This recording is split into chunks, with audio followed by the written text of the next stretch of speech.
Boom, boom, boom, baby. Boom, boom, boom, baby. We are back. We are back. We're back in effect, man. What's happening? So we're back. Ben and Brad's Chat Show. Welcome back. Ben and Brad's Chat Show. Good to see you. We haven't been here before, though. We haven't been here before. This is new. Milkboy Studio, as you see behind us. Milkboy. Brad and I started a new YouTube channel that this is on right now. It's called Milkboy. Yeah. And we made a podcast episode about Milkboy and its legacy. You remember that? That was the first podcast Was that the first one? I think that was. Yeah, we already talked about the whole legacy of Milkboy and why it's a thing. So we decided we were going to make it its own new YouTube channel, right? Right. So that's what we're doing now, basically. Well, I think we ended up here because we were 10 Arms Productions before. Right, yeah, we were on 10 Arms Productions. Our college years. Yeah, those were our formative years. And I think we have moved on in both of our individual lives a little bit, and I think that's a good way to put it. We wanted to keep making stuff, but it was just we weren't in the same place. So it was time to start something new, and we thought, what better place to start than our most iconic thing that we made back then? Yeah, and that was Milkboy.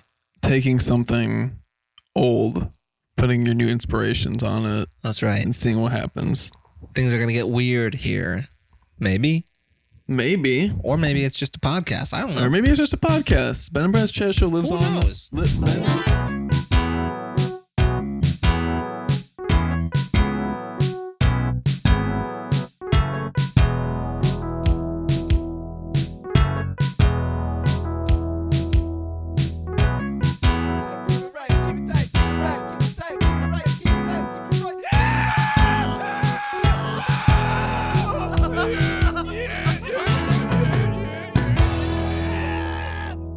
The point is, Ben and Brad's Chat Show lives beyond just any YouTube channel. We can be on any YouTube channel and still be amazing. That's right. And we are back in a new episode. Oops. Did you start your timer? Did you?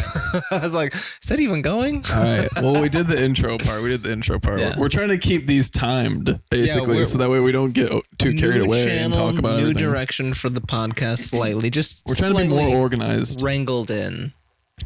Yeah, my problem is that like I don't like to be wrangled in, but realistically, I think that that's more effective for our longevity in trying to pursue this podcast. Yeah, it makes sense to do it in a sensible way. Yeah, it's true. Even though doing it in a nonsensical way is more fun. Okay, so let me tell you my story, or what's going on with me right now. Okay, hold on. Before you do that, what?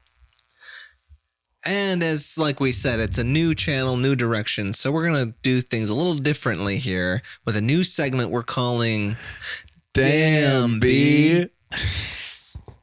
Okay, I like that. So we intro the segment. Yeah, that's right. Yeah, okay, I like that.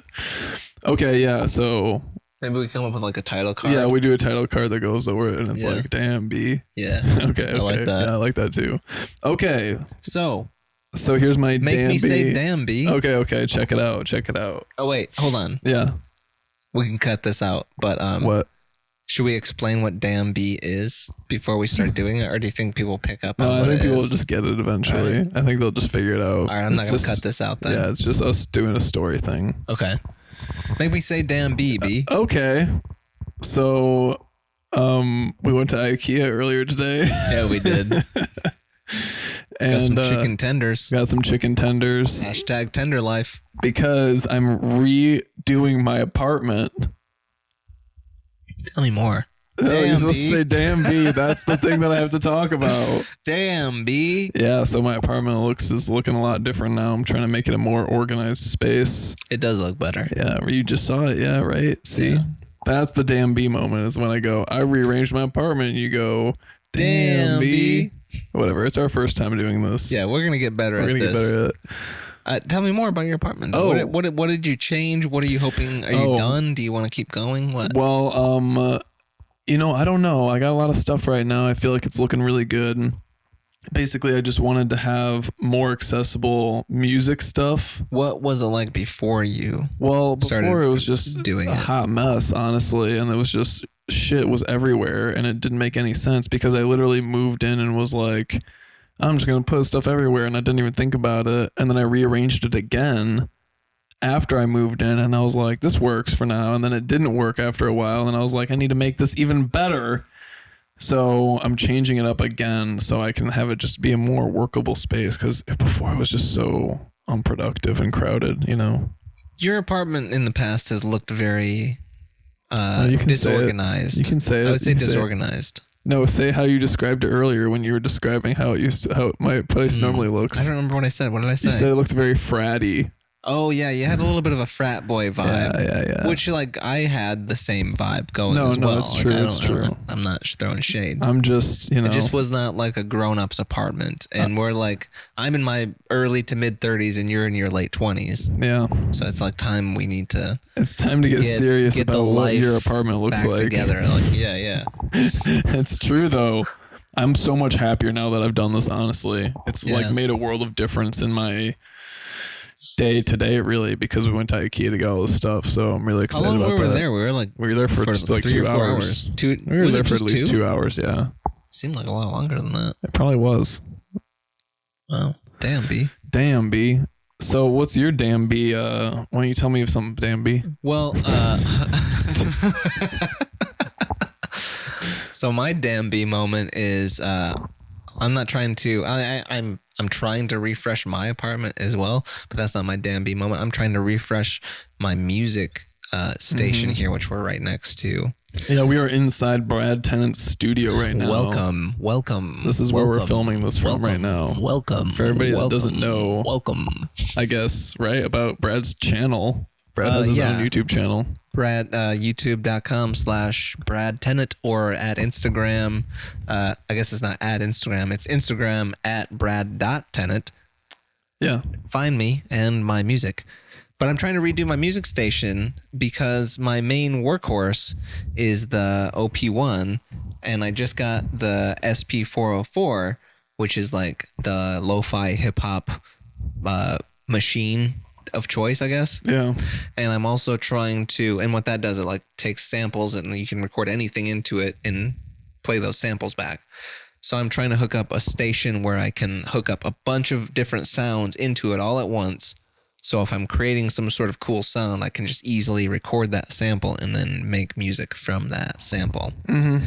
So I've got a new keyboard, a new synthesizer, and I'm waiting for a new keyboard controller to show up probably tomorrow, which would be sometime after this video has come out. But that will help me control synthesizers from my iPad, and I'm going to have like 4 different sound sources going into the 404 to record samples with, which is going to like open up possibilities for me to make music a lot easier, I hope. That sounds crazy. You're supposed to say damn B. Oh yeah, damn B. See, shit. It's hard, See, it is right? hard. It is hard. I didn't even think about that, honestly. See, you don't think about damn B. But yeah, so I mean, technically the OP1 is a sampler too. Mm-hmm. So I could have things plugged into that and have that plugged into the SP404, and like in turn have like 5 things plugged into one thing all at once by having 2 things plugged in. And what's the benefit of having all these things plugged into one thing? Well, like, so if I'm making music and like I need this sound and I know I've got to turn on this machine to get it, I'd have to like unplug things and plug in things to hook up to record it.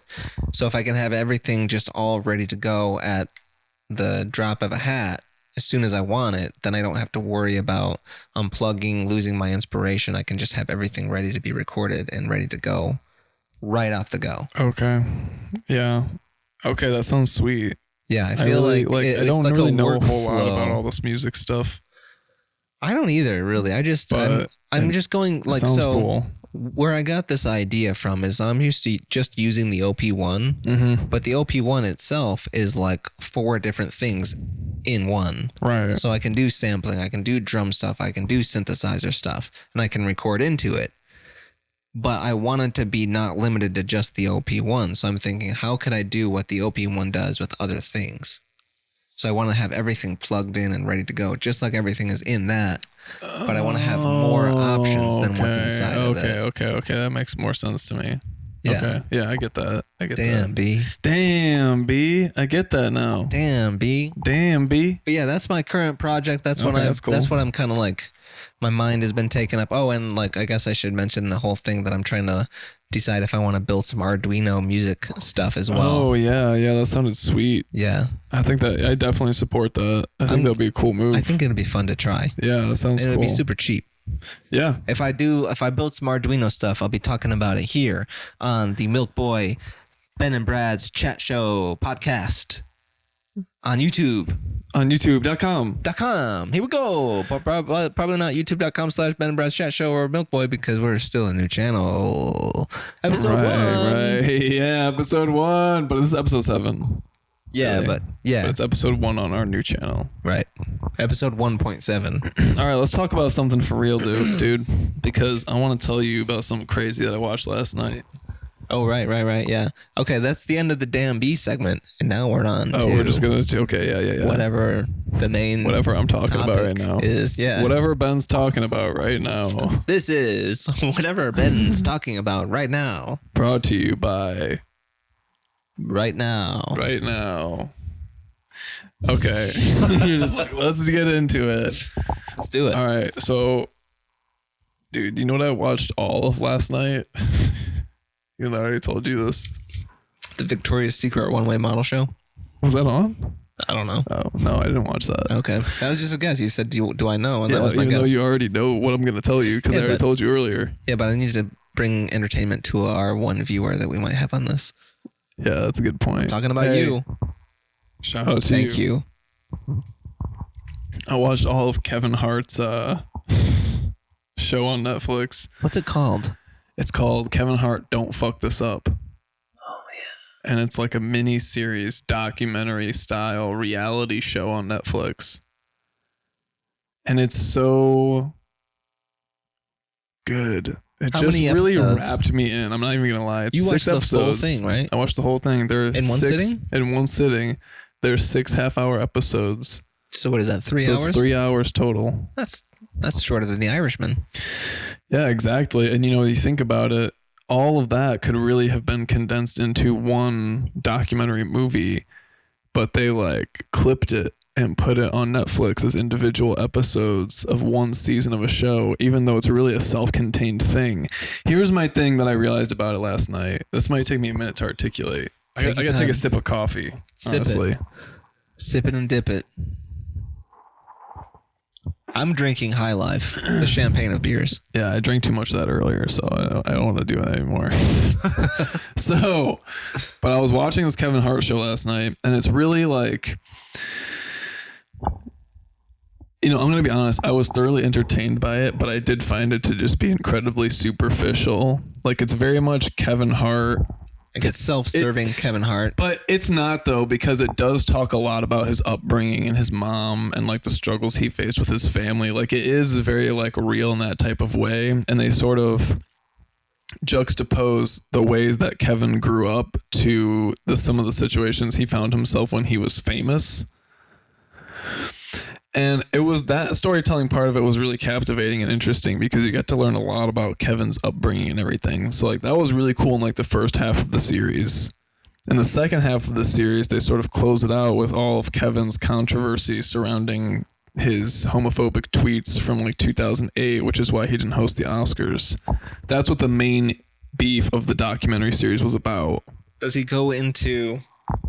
Sorry, I got cords wrapped on my feet. Does he go into context as to why he tweeted what he tweeted, or does it just he just says I was young and I said stupid stuff? Yeah, that's basically it. I mean, he kind of I feel like we've all been young and said stupid stuff, and that's basically how they they frame it in the documentary. Is that it was kind of just oh, that was funny at the time. People were saying stuff like that at the time. Saying stuff like that was super funny, especially in the 90s. Here's the thing that's funny about it, though, and this is total spoiler alert, but you just got to know this straight up. Break it down for me, baby. Kevin Hart, his whole response was I already addressed this a long time ago, blah, blah, blah. And he really stood on that response, and everybody was like, Kevin, this isn't a good idea. You shouldn't do it like this. This isn't the way to do it. You're sounding really insensitive.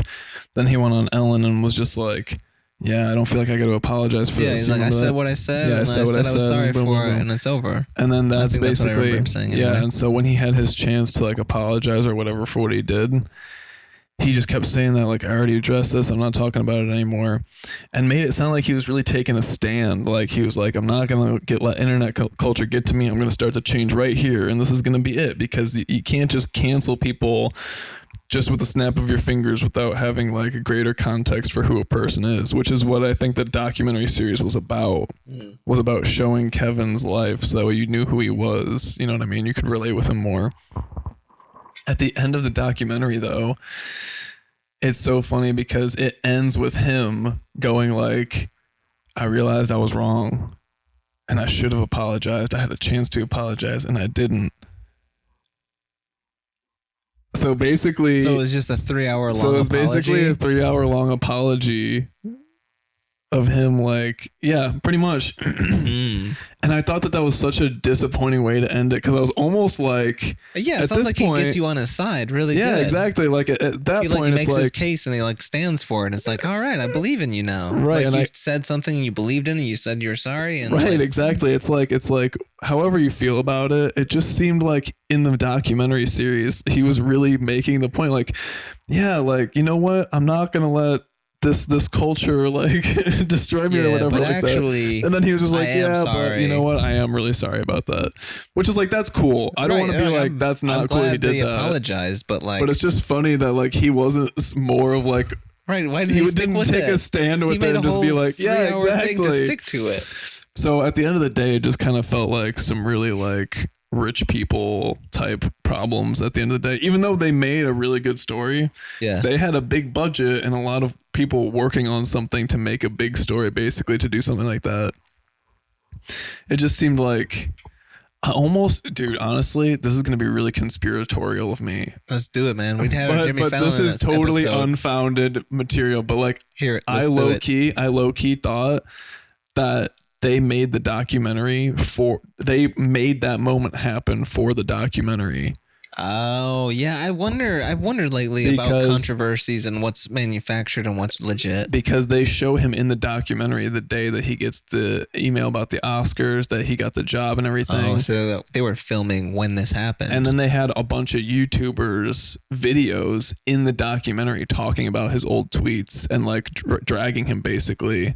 So I'm like, wow, was this a PR stunt? Research? Right, exactly. Did people know to do something like this just to make it more dramatic and then have Kevin do all the stuff on purpose? Like, I just think it was very convenient that they had cameras around to document a bunch of different people's sides of the story to show Kevin's redemption. And the movie, the documentary series itself, is all about redemption and like overcoming a new purpose. And I'm like, wow, is Kevin Hart really like playing everybody? Like, did this really go down like that? Not saying unfounded, but you just got to wonder at a certain point. Like, they made a whole documentary series and that was the main beef of the ending of it. And they had footage of the whole thing even before it happened.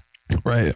So that's kind of like, unless he was like unless he had like a documentary crew, like he was following like Gary Vee advice and just had people documenting him. Maybe it did kind of feel like that at some point. Because like he does have his YouTube series that he's doing, the like Laugh Out Loud Network. Is that what it's called? Yeah, like I know he like there's a couple exercise shows he does or something like that. Yeah, it's all on his own YouTube like, network. Maybe he just has cameras rolling around him 24/7. Maybe. Listen, again, that's totally unfounded controversy, but that did seem to be like the big takeaway of the whole thing, is that like Kevin Hart is like trying to redeem himself, and through all these different situations that they show in the show. Which that isn't the main one, but that's the one that kind of like built the main whole controversy. Yeah. What are the other controversies? Well, like last 2018, he like got extorted with a sex tape, and his wife found out about it. Yeah, I do remember. They talk about all of that, and did they show the sex tape? No. Good for them. They just show it, and this is what it looked like. Yeah. They just pull it out. This is what he wouldn't let people extort him for. Because Netflix had the rights. But they basically had like something going down like every episode or whatever. I don't know. It was really good though. Like I was super into it. And like if you kind of enjoy Kevin Hart's persona as like a really workaholic guy who's really successful, like he seems like he'd be real intense. But maybe in a fun really intense way. I don't know, man. He's like if you're weird. Friends with him, it'd be fun. But if you're not friends with him, it'd be too intense. Yeah. Wow. So anyway, but yeah, it was very interesting. I just thought it was an interesting move for Netflix to like do something like this and like do something with Kevin Hart to look interesting like this. And they even made reference to the documentary that they were working on in the documentary. Like they were like, we're working on a documentary series right now. He's like pointing at the camera. He's like, oh, wow. We're doing it right now. This is happening. Like we got all this stuff going on. Anyway, take what you will from that. Maybe they did manufacture it. I don't know. But yeah, honestly, it sounds as silly as it sounds. I really like the Kevin Hart show on Netflix, but that's also because I'm a big fan of Keeping Up with the Kardashians. Yeah, you are in that reality TV world a little bit. If you like reality TV, it's a good one. I'll tell you what I've been into recently. Please. I've been looking for some good documentaries, and like the Kevin Hart documentary. Well, not quite. Well, maybe a little pop culture documentary, but more like pop culture documentary. Yeah. Yeah, I don't know. You know what I mean? I do. You know what I'm saying? I do. More documentary than following celebrities. More real documentary. Informative. Yeah. I don't know if I'm not trying to throw shade at the Kevin Hart documentary like it wasn't informative, but like no. You know what I'm saying?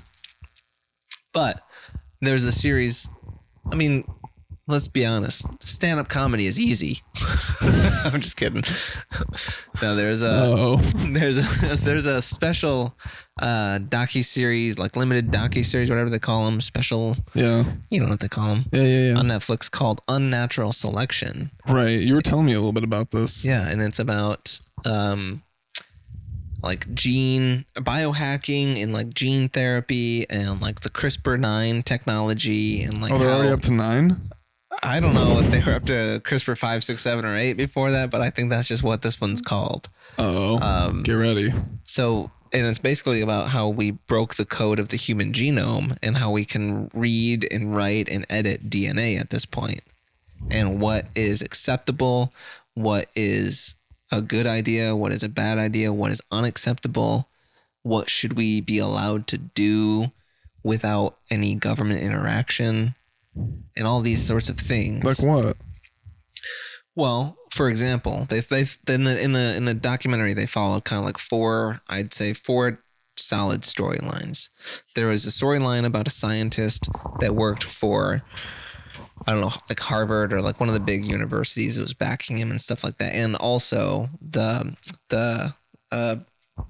fucking DARPA was funding him. So like fucking DARPA, dude. DARPA was funding him, and he was like working for universities and stuff like that, and he was doing scientific research on how he could eradicate the tick problem on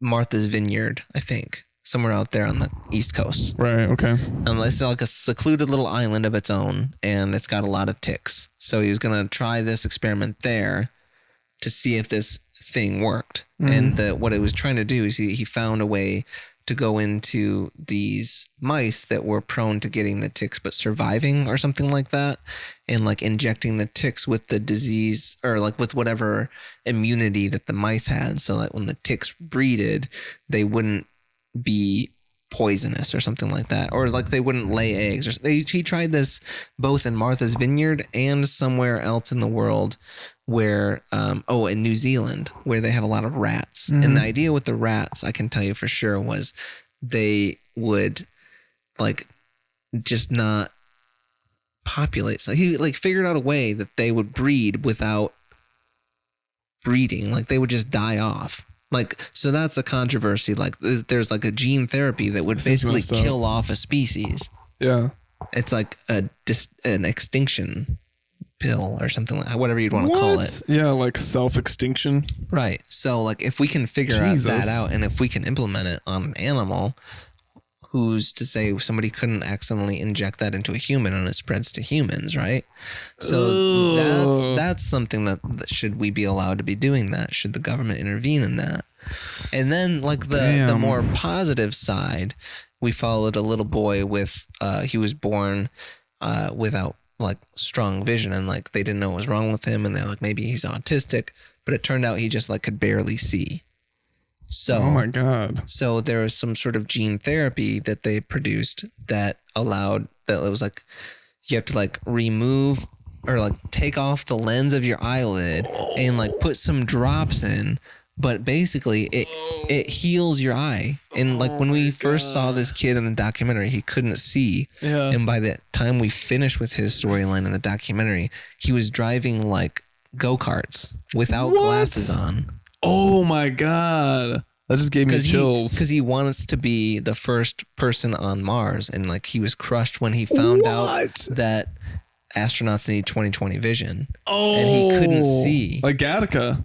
Yeah, exactly. It was like Gattaca. And the scientists in this documentary compared this situation to Gattaca. So Gattaca's happened already, basically. We are living in Gattaca at this point. Dude. And that's kind of what this documentary is how do we deal with that?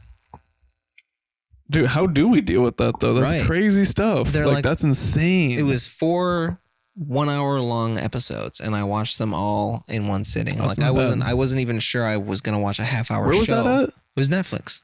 I'm gonna check that out. Unnatural Selection. Unnatural Selection. And I was just like completely fascinated by it. That sounds sweet. Yeah, it was really cool. I love thinking about that stuff, man. Are you trying to live forever? If gene editing gets good like that, are you trying to live forever? In the documentary, they say that they've already cracked how they can do it with mice. So I think we'll have that option if we can afford it. What does that mean, though? I mean, like, I just wonder what kinds of stuff will open up as a result of that. Like, how will behaviors of animals be changed over evolution as we start to edit our own genes? Will we even be able to figure out or measure how evolution changes with humanity as we're editing our own genes, or do we have ultimate control over that now? It's interesting that as soon as we can figure out how to live forever, it's going to be the same time that we figure out we can live completely in a machine and what we look like doesn't matter. Nanotechnology. That's right. So it's like we're going to figure out all this science all at the same time, and it's like, who's going to win? Can we live forever, or do we live in the machine? So here's my theory for the future. Let's hear it. Everyone in the world is going to be living in VR, in a VR pod. Matrix style. Before Neo unplugs. It's going to be some form of rolling life pod. Brad and I have talked about this before. The idea of a life pod being like an individual container where you can just like traverse across the country once climate change sort of why do you need to traverse across the country though? So you can have your independence and you can roam around and do whatever you want to do. You know, you're like unconscious the whole time. Yeah, but you have the idea of illusion. Well, maybe you're driving something cool in a VR world and you want to like have the sensation of moving really fast or something. So you don't have to move though? You don't have to traverse. Do anything. You could just be in one. You could just be in one spot if you want to. It just really depends on what your imagination wants, you know. But the idea is like they have to move because each of these little pods is a nanobot that syncs up with all of the other bots carrying people, and they build up and create objects because everyone still lives on the planet. Just the planet has been completely destroyed by climate change. So here's the scenario that plays out. All these nanopods, they get together while like a million lightning storms, you know what I mean? Like the planet is being torn apart. A million lightning storms everywhere. And we all form together nanobots to make a robot. And then we're like going to go fight some other country's robot because some other country is like doing some crazy stuff in VR. Yeah, exactly. Like imagine every country having its own nanobot driven robot made up of all the people of that country. And then the planet literally just turned into robot wars.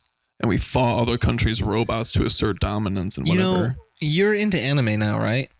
Yeah. So I was never into anime, but when I was a kid, there was an anime series. And I don't remember what it was. It was probably like Gundam or something like that. But it was basically a movie, and it was about giant mech things of this nature. And I feel like I wish I could remember what that was called, and I feel like you would enjoy it. Yeah.